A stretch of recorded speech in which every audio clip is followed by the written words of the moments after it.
Hey everybody, am I live? Okay, because it says you're live, but you don't know at that moment. But hey everybody, no, this is not a joke. Seriously, you can say hello, but I'm about to share the message that I just shared with you. I'm about to go to school. She's about to go to school, so this video's not about to be long. It's about to be 15 minutes or less. But just real quickly, hold on, Mariah. Step to the side for a second. This morning the kids woke up. We do virtual learning every single morning. The kids woke up I woke them up early thinking it was 9, but it was really 8. So I felt like it was a good opportunity for us to do a little Bible study, and we did. Um these are the books that we use. So we were doing that, and I don't be playing. We be referencing. We be going back to the text and reference it. Sorry for my beat up Bible. I love this Bible.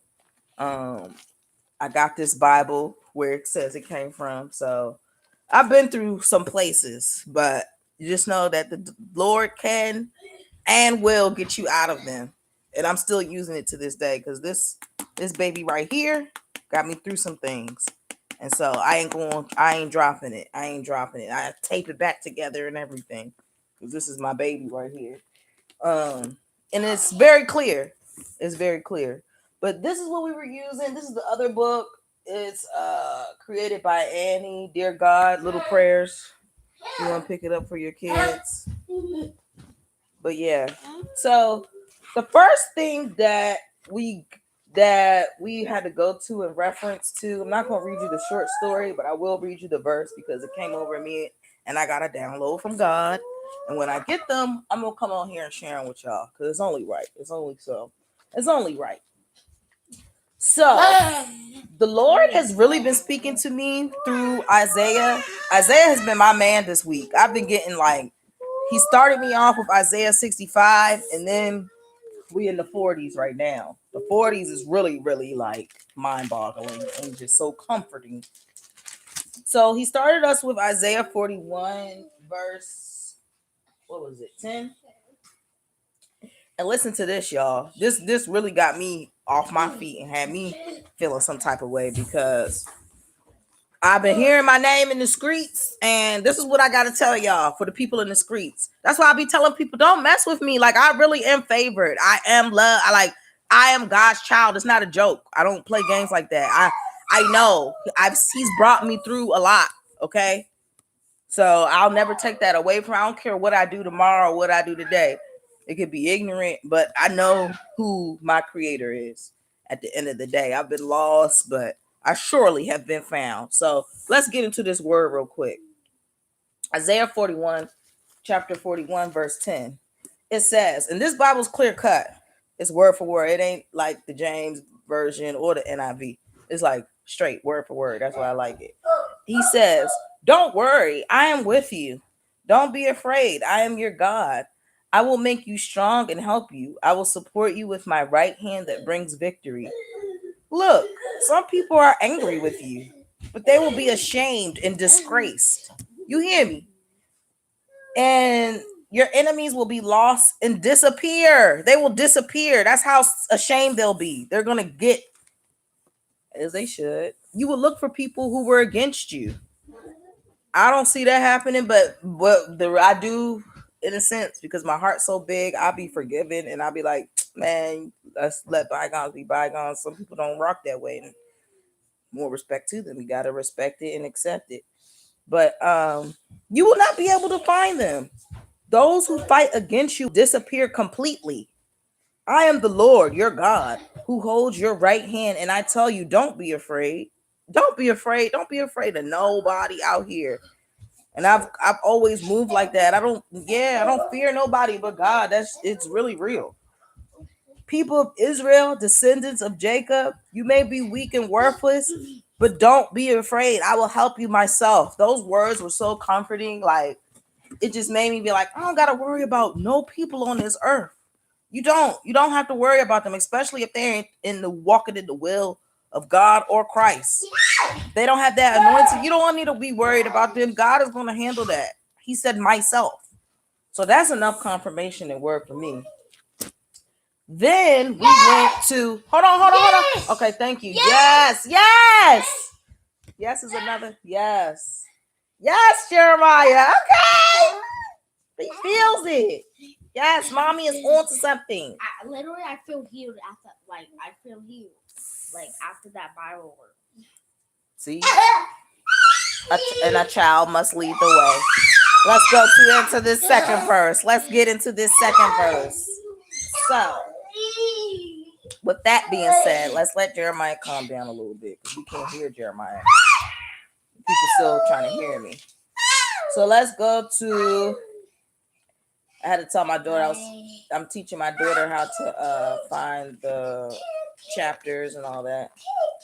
You need to teach your kids that because some kids don't even know how to open up the Bible, don't know the chapter, don't know the verse. They don't even know nothing. Okay, but yeah. So we went to another verse. It was a story that we read. Again, I'm not going to read the story. I'm just going to read the Bible verse because it's for the grown-ups. But the little kid joints, David, hey, don't ruin our books. But these books, again, man, I was about to say, see that?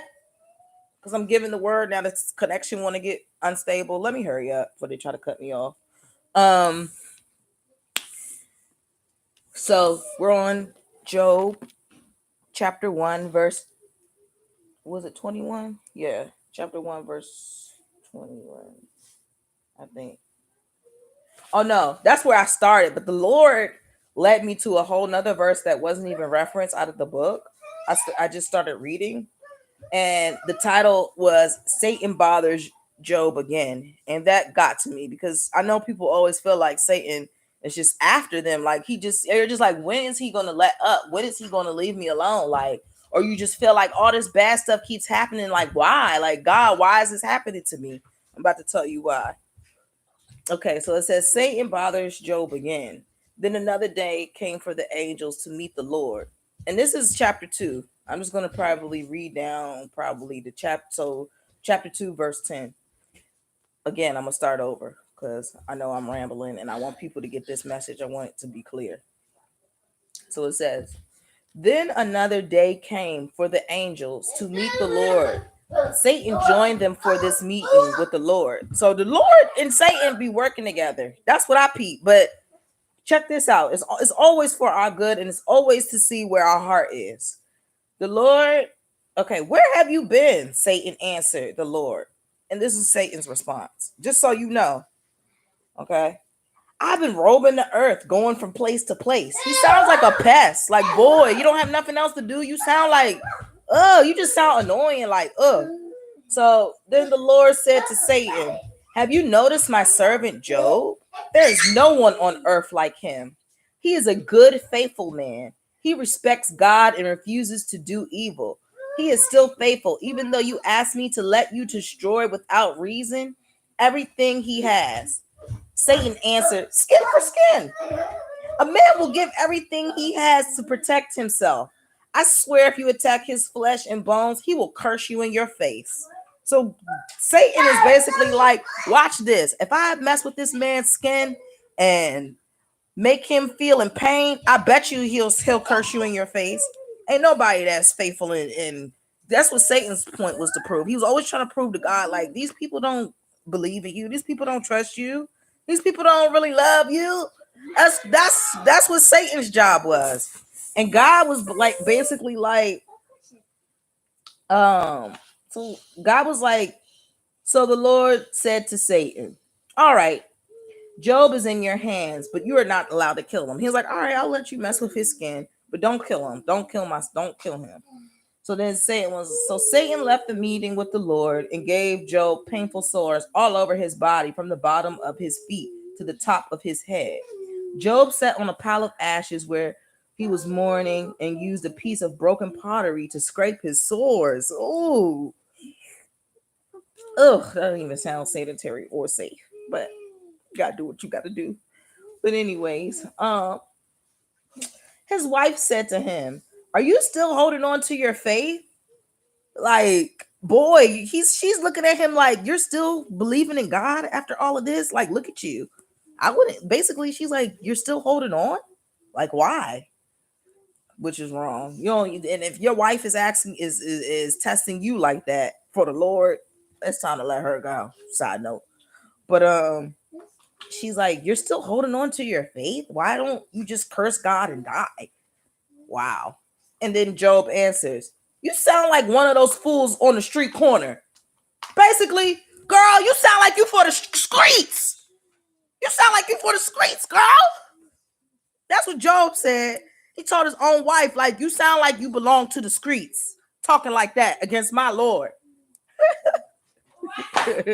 And then how can we accept all the good things that God gives us and not accept the problems? So basically, y'all ready to reap the rewards, but y'all don't want to go through nothing. Some of y'all. Some of y'all just want instant gratification, instant blessings. It don't work like that. God don't work like that. Okay? It just doesn't. So after all that happens to Job, he did not sin. He did not accuse God of doing anything wrong.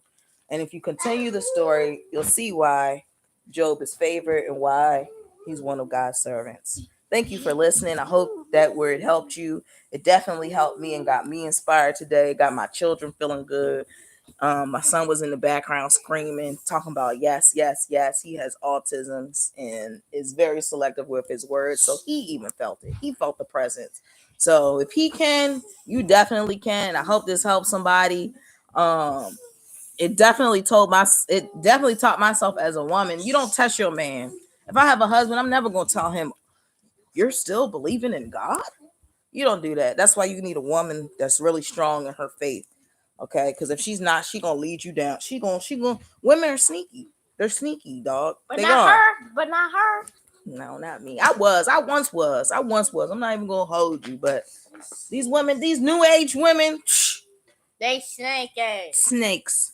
Snake. But that's besides the point. I hope y'all got the message. I hope y'all got it. We gotta go. We gotta get on virtual learning in 2 minutes. I'm glad I was able to deliver this word. God bless. Amen. Anybody that's watching this video, I bless you in the God of truth. Everybody have a good day. Bye-bye.